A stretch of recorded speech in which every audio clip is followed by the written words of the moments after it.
In 1972, a Uruguayan rugby team known as the Old Christians Club boarded Uruguayan Air Force Flight 571 en route to Chile. However, the aircraft ended up crashing in the Andes, claiming the lives of more than a quarter of the passengers. Of the 45 people on the aircraft, 12 died in the crash or shortly thereafter, another 5 the following morning, and 1 more on the 8th day.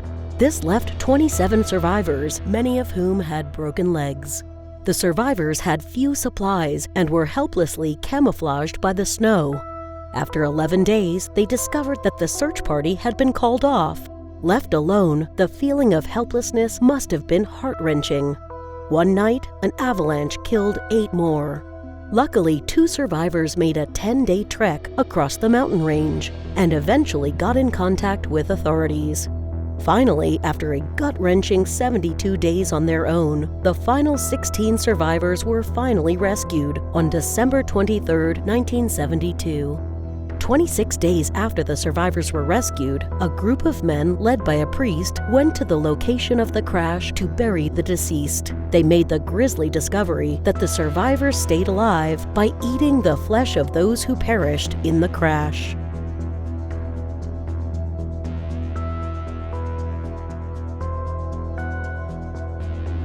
On Friday night, September 8, 2017, 19-year-old Kanika Jenkins left her home around 11:30 p.m. to celebrate her new job at a nursing home with her friends. The party was on the 9th floor of the Crowne Plaza Hotel in Rosemont. She sends her final text message to her sister about 1:30 a.m. After partying in a room at the hotel, her mother received a call around 4:30 a.m. Saturday from Kanika's friends who said they couldn't find Kanika after the party. The family filed a missing persons report Saturday afternoon, and the staff began canvassing the hotel after the report was filed. Early Sunday morning, about 12:48 a.m. on September 10th, a hotel worker found Kanika in a walk-in freezer. She was found frozen solid, lying on the floor, which was littered with garbage and ice and portions of her body exposed. Police believe Kanika was drunk when she walked into the walk-in freezer and died inside. Autopsy results indicated Kanika died from hypothermia due to cold exposure in a walk-in freezer. Alcohol and a prescription drug are listed as contributing factors in her death.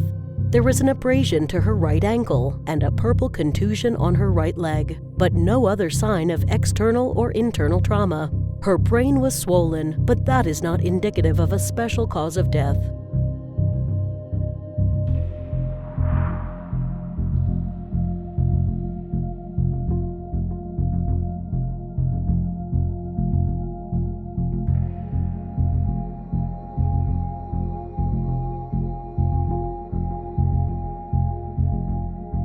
Surveillance video shows Kanika Jenkins leaving the elevator alone at 3:20 a.m., then struggling to maintain balance as she navigates the hallways until she reaches the vacant hotel kitchen and disappears around a corner, the last time she's seen alive.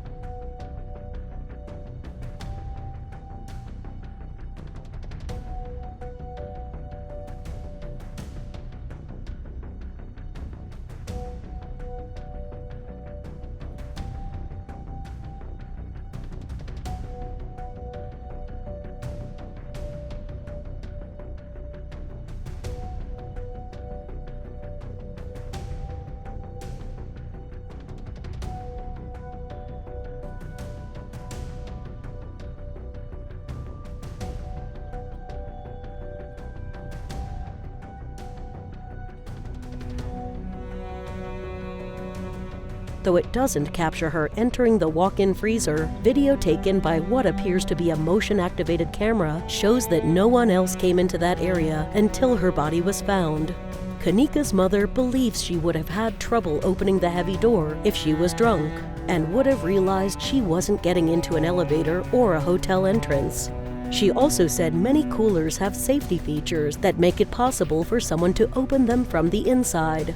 Her cause of death remains under investigation.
In 2015, paleontologists working in Russia revealed an incredible find: 2 beautifully preserved frozen cave lion cubs, the most complete remains of this species ever unearthed. The extinct 2 cubs were affectionately named Uyan and Dina after a river near the discovery site. They were several meters underground in Siberian permafrost deposits in the Uyandina River basin of the Yakutia Republic. The fossils there, which also include skeletal remains of other Ice Age favorites like woolly mammoths and steppe bison, are understood to be more than 30,000 years old. The ice that encapsulates the cubs has preserved incredible details, such as their tan yellow fur and their short ears and tails. Given their age at the time of death, the cubs' bodies were still growing rapidly. Their baby teeth hadn't even fully grown in yet and were still nestled within the gums. And just like in other baby lions, these cubs were so young their eyes hadn't opened yet. They are estimated to be between 1 and 2 weeks old.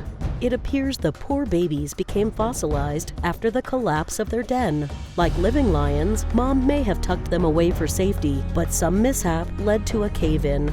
Examination of the cubs' skeletons revealed fatal crushing of their skull and separation of neck vertebrae. Though it spelled obvious disaster for the animals, the cave-in also allowed their bodies to become so well preserved that scientists could even examine some of their internal organs.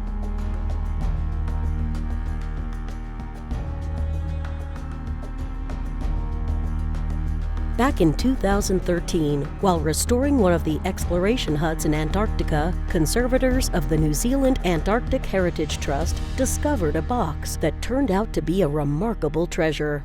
It contained 22 never-before-seen cellulose nitrate negatives documenting the life of Antarctic explorers 100 years back.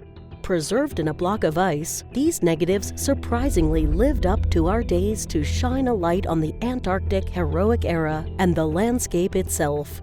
After being frozen for a century, the negatives had to be gently restored by firstly separating one from another, then cleaning, removing the mold, and consolidating the cellulose nitrate image layers. Only after this painstaking process, they were turned into digital positives. As stated in the media release by the Trust, the box of photographs was probably left in Captain Scott's hut by Ernest Shackleton's 1914 to 1917 Ross Sea Party, an expedition that was stranded after their ship floated away to the sea during a massive blizzard. The group was finally rescued, but only after 3 men were already lost.